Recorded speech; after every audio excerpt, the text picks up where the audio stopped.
Hello मंडळी, तुमचं आज रुचकर रसोई ब्लॉग मध्ये स्वागत आहे। आज मी तुम्हाला मिक्स भाजी तुम्हाला करून दाखवणार आहे। त्यासाठी लागणार भाज्या आपण बघूया।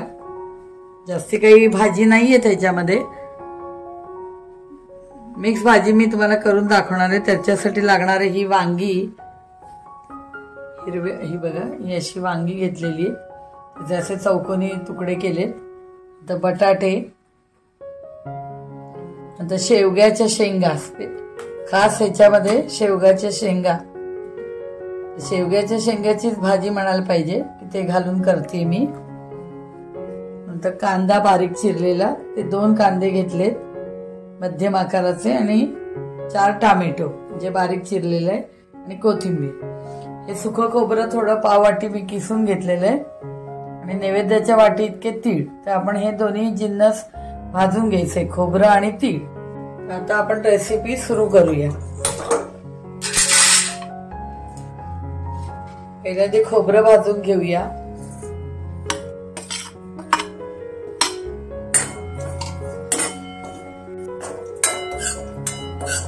लालसर खोबरं भाजून घ्यायचं आपण।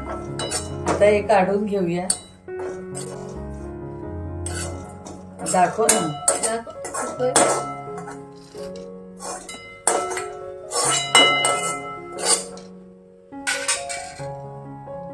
याच्यातच आता आपण तीळ घालायचे।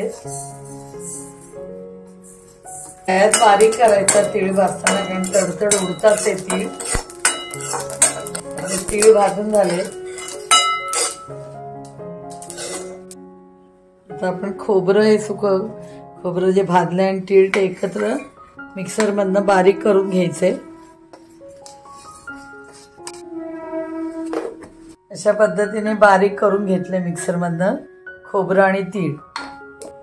4 टेबलस्पून मी आता तेल घेतलेलं आहे फोडणीसाठी। आपण वांगी आणि बटाट्याच्या ज्या फोडी करतो त्या पाण्यात ठेवायच्या, म्हणजे काळ्या पडत नाही, भाजी आपली काळी पडत नाही। असं पाण्यात बुडवून ठेवायच्या आहे वांग्याच्या फोडी। तर मी मोहरी घालते 1 चमचा,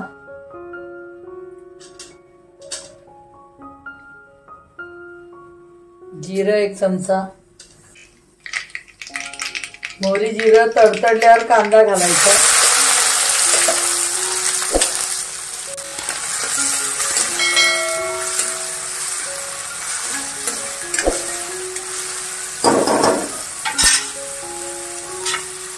थोडं मी मीठ घालते कांदा शिजण्यासाठी। पाव चमचा मीठ घातलंय मी। कांदा मऊ झाला, मऊ परतून झाला की मग आपल्याला टोमॅटो घालायचा। आता टोमॅटो घालते।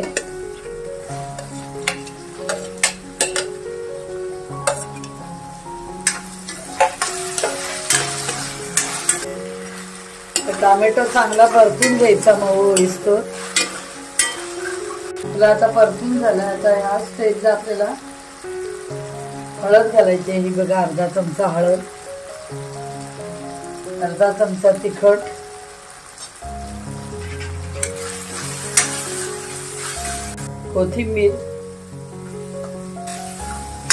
कोथिंबीर घातली। आता हे परतून झाल्यावर गोडा मसाला घालायचा आहे। हा बघा, आम्ही 3 चमचे घालतीये। या मापाचे 3 चमचे, मिसळण्यातल्या डब्यातला जो चमचा असतो ते फुल भरून मी 3 चमचे घातलेत।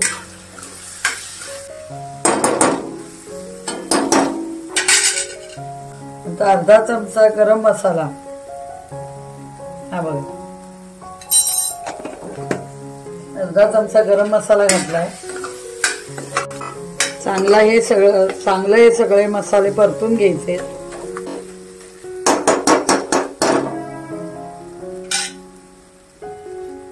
आता याच्यात बटाटे घालायचे। आता तेल सुटायला लागलंय, असं तेल सुटलं पाहिजे। या स्टेजला आता बटाटे घालायचे।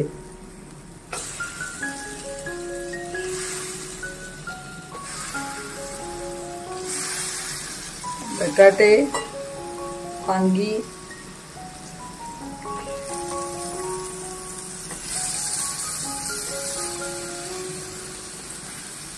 आणि शेंगा.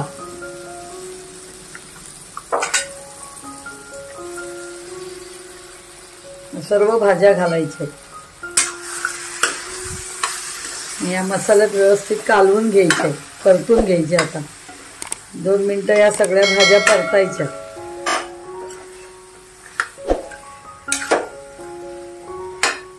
तिळाचा कूट आणि भाजलेल्या खोबऱ्याचा आपण कूट करून घेतला होता मिक्सरमध्ये, तो घालायचा. याच्याने अतिशय भाजीची खमंग आणि टेस्टी चव लागते. खमंग भाजी होते एकदम रुचकर. तर आपल्याला 1 भांड पाणी घालते मी. जास्ती पाणी घालायचं नाही. तर आपल्या शेंगा, बटाटे, वांगी शिजायला थोडं पाणी लागणार आहे. थोडंसं पाणी घालते मी, साधारण 1.5-2 भांडी. 1.5 भांड पाणी घातलंय मी. आता याच्यावर झाकणी ठेवायची. गॅस कमी करायचा, मध्यम पेक्षा थोडा कमी करायचा आणि 2-2 मिनिटांनी आता आपल्याला भाजी बघायची. आता भाजी खाली लागू शकते. ती जास्ती पण पाणी घालायचं नाही आणि कमी पण नाही. आता आपण ताटली ठेवायची याच्यावरती झाकणी. गॅस मी बारीक केलाय, मध्यम पेक्षा थोडा कमी केलाय. आता आपण ही भाजी शिजत ठेवली. आता आपण 2 मिनिटांनी ही पुन्हा झाकणी काढून बघूया. आता आपण झाकणी काढून बघूया.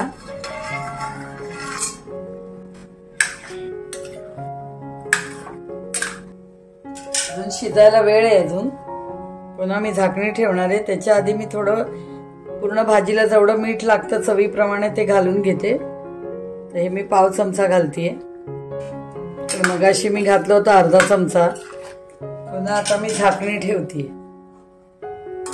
अजून भाजी शिजलेली नाहीये. आता मी ताटली काढतेय. बघूया आपली भाजी शिजली का. आता आपण बघूया भाजी शिजली की नाही.